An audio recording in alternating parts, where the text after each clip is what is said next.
నేను మారువేషంలో ఉన్నా కూడా ఈయన నన్ను ఎలా గుర్తుపెట్టేశాడు? అవనిలాగా ఈయన కూడా ఒళ్ళంతా కళ్ళు అనుకుంటా.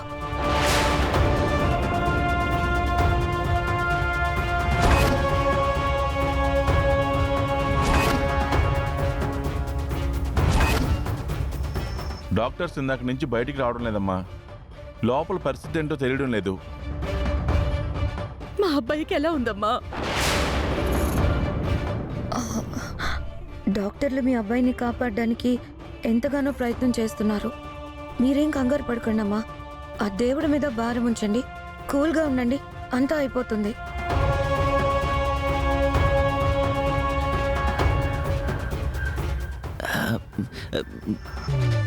బంగారం ఏంటి? ఇందాక వెళ్ళిన సిస్టర్ ఉదయం నుంచి మనం చూస్తున్న సిస్టర్ ఒకరేనంటావా? ఒక్కరే. ఎందుకు వచ్చిందా అనుమానం? ఎందుకు అలా అనిపించిందిలే.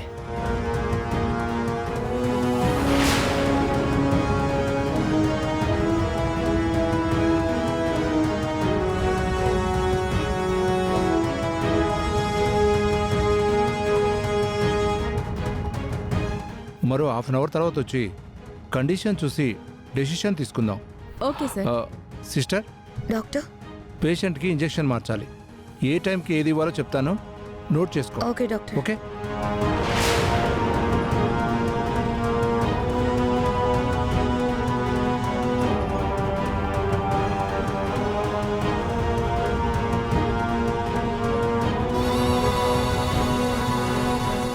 శ్రీకర్, ఇక నువ్వు పర్మనెంట్గా నిద్రలోకి జారుకుంటా.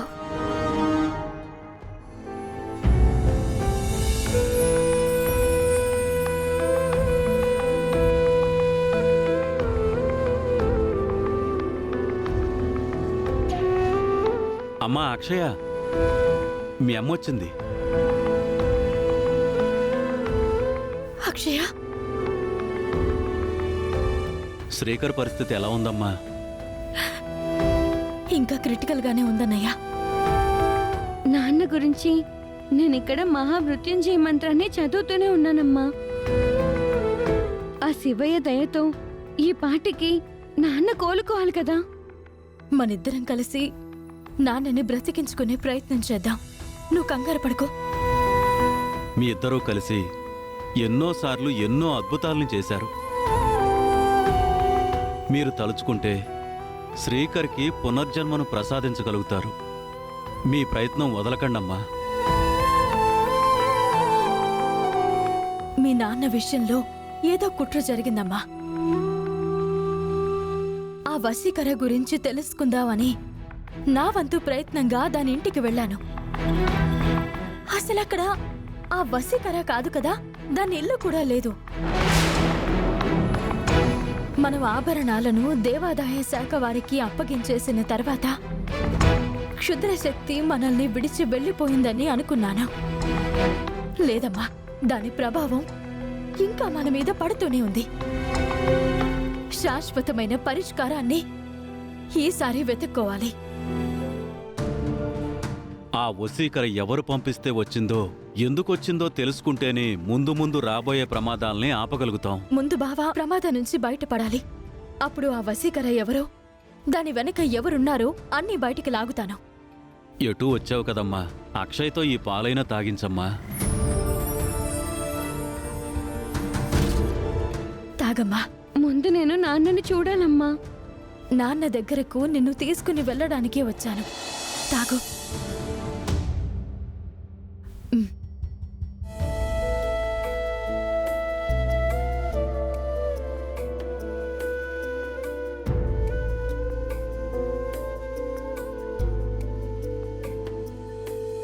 నీ ఫంక్షన్ ఎంతో సంబరంగా జరిగిపోయిందిలే అని సంబరపడ్డాను. చివరి నిమిషంలో అంతా తారుమారైపోయింది. మీ నానమ్మ వాళ్ళు ప్రతి విషయంలోనూ మనల్ని దోషుల్ని చేస్తున్నారు.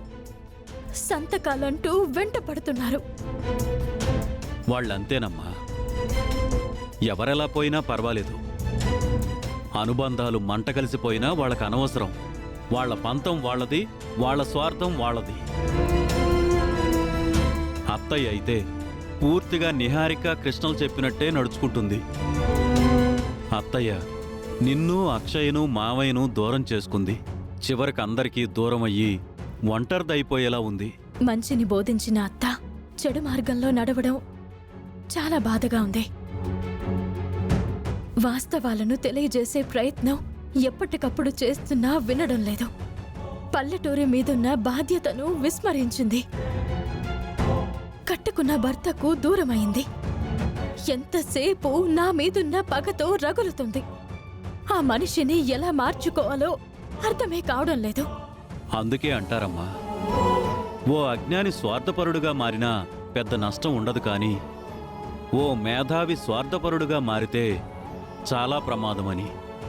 మన అత్తయ్య పరిస్థితి కూడా ప్రస్తుతం అలాగే ఉంది. అన్నయ్య, మీరింటికి వెళ్ళండి. నేను అక్షయ హాస్పిటల్కి వెళ్ళొస్తాం. సరే అమ్మా, శ్రీకర్ కోలుకోగానే నాకు ఫోన్ చెయ్యి. సరే.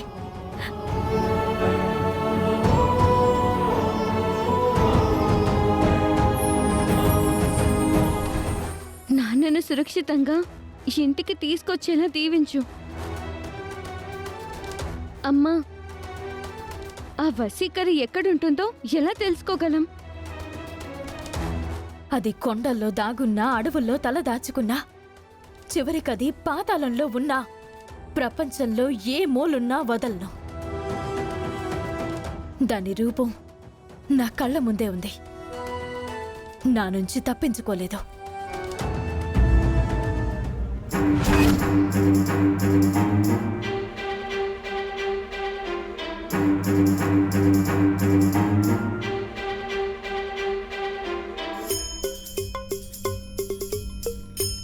నా ఊహల్లో కనిపించిన ఊరు, అన్నపూర్ణాదేవి ముక్కు పుడక దొరికిన ఊరు, నేను అక్షయ్ను సమాధిలో పడుకోబెట్టవలసిన ఊరు ఇదే. ఎంత తొందరగా నేను పని ముగించగలిగితే అంత తొందరగా నా అసలు రూపాన్ని పొందగలుగుతాను.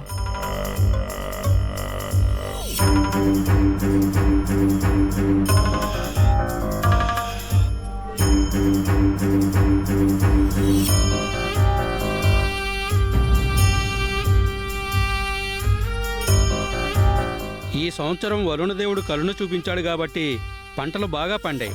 లేదంటే మన ఇంటి పొయ్యిలు వంటలకు కూడా నోచుకునుండేవి కాదు.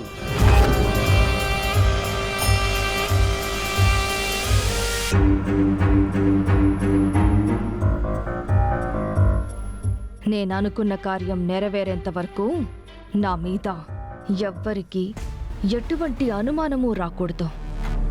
అనుమానం కలిగి నా గురించి బయట పెట్టాలనుకునేవారు ఈ భూమి మీద ఉండకూడదు.